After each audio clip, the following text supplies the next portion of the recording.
Hi, everyone. I just hardly know where to start.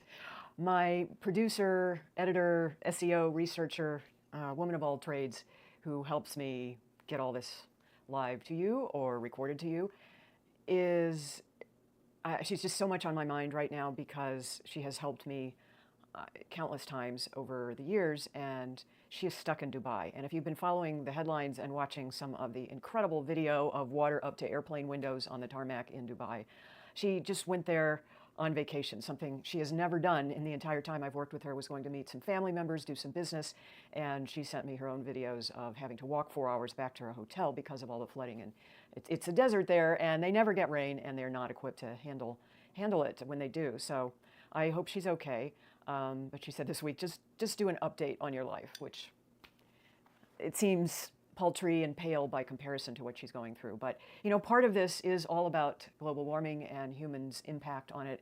And the single most important thing we can do to reduce our carbon footprint and maybe help some of these man-made disasters that seem to be coming up with great degrees of regularity. The number one thing we can do is give up animal agriculture by going vegan. And it is only fitting that I am right on the precipice of placing in my 300th 5K or longer race for my age group since 2006, as I often like to say, just on plants. Because somebody came up to me at a race once, seeing my vegan message shirt with my first book on it, Eat Vegan on $4 a Day. And she said, "Oh, yeah, right, you can't eat vegan on $4 a day." And I said, "Let's have that conversation." And then she goes, "You certainly can't run on a vegan diet and be competitive." And that launched for me back in 2011 when my book came out, to be on this campaign to show that, not that I'm particularly fast, which I'm not. I still consider myself a middle of the packer, even though I have gotten gold medals at the U.S. National Senior Games in sprinting, which is very different than some of these longer 5K races that I'm doing. And this one was the most recent one this past weekend. That was my 298th. So I have 2 more races until I place, and a lot of my local and not local friends are asking when and where is going to be number 300. And again, it seems kind of trivial with world problems going on, but if you've been following me, you know that I've had a broken rib, and I'm still dealing with that. I had a CAT scan yesterday, and I'll find out next week what some of the more long-term effects are of my fall, which, just as a recap, had nothing to do with sports, other than I went from placing first in a 5K race to doing a swim meet that would qualify me for the state senior games, and walked in carrying my gym bag, not expecting this rather large fire hose to be in this crowded area and not marked. And, I'm trying to figure out where I'm supposed to go, and went flying spread eagle on the concrete. And the Apple Watch works great, calls 911, and all the emergency contacts you have on your phone. So not necessarily recommending it as a way to stay in touch with your kids, but it does work.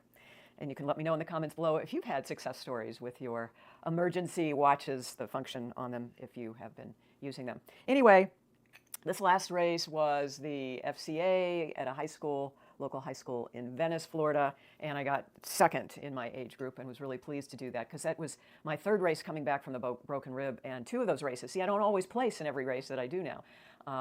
Most of them I do, but especially since the broken rib, it's really been a struggle. And the main thing I've lost is the breathing, in part because of where the break was, but also because I wasn't running for a good 8 weeks. I was trying to, but not doing a great job of it.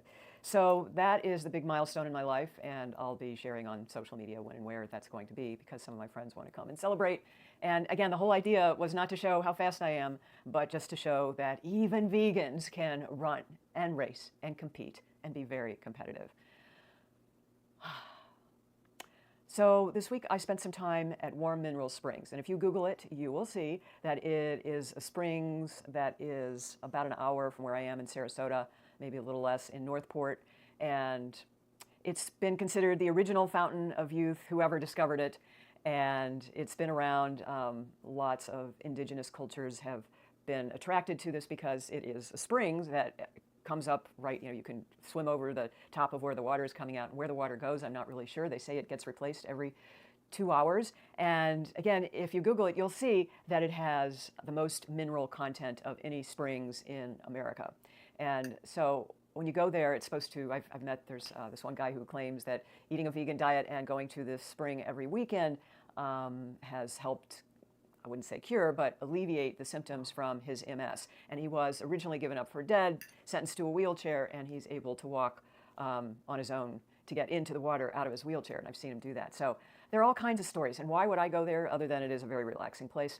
I don't know how much I've shared with you that I have an autoimmune condition. First, I was diagnosed with psoriatic arthritis, which inflamed my joints. And once I went on the green smoothie regimen with Dr. Brooke Goldner, that all went away. If you Google psoriatic arthritis, you'll see that your life can be over. At least I thought mine was going to be within a year's time. I'd be lucky to be walking, let alone running.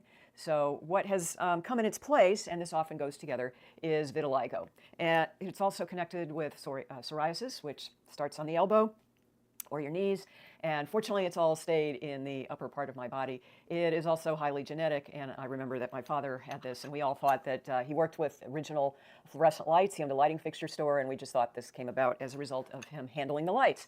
But nobody ever said vitiligo, but now realizing what he looked like, especially toward the end of his life, I do believe it is the same thing. So the mineral springs has been thought to help alleviate those symptoms, that the salt content is very high as well as other minerals. There's actually, even though I've been going to a dermatologist for 2 years and we do light therapy, there's actually a National Institutes of Health study on the Dead Sea salts and how those have helped a number of vitiligo and psoriasis patients. So I haven't shared this because it's kind of like, I'm supposed to be so healthy, and I am, but I've also, as a reporter and everything else in my life with all the stresses that I have, and we all have stresses, but I think I kind of come in the top 1% of stress levels of the different things that have happened to me.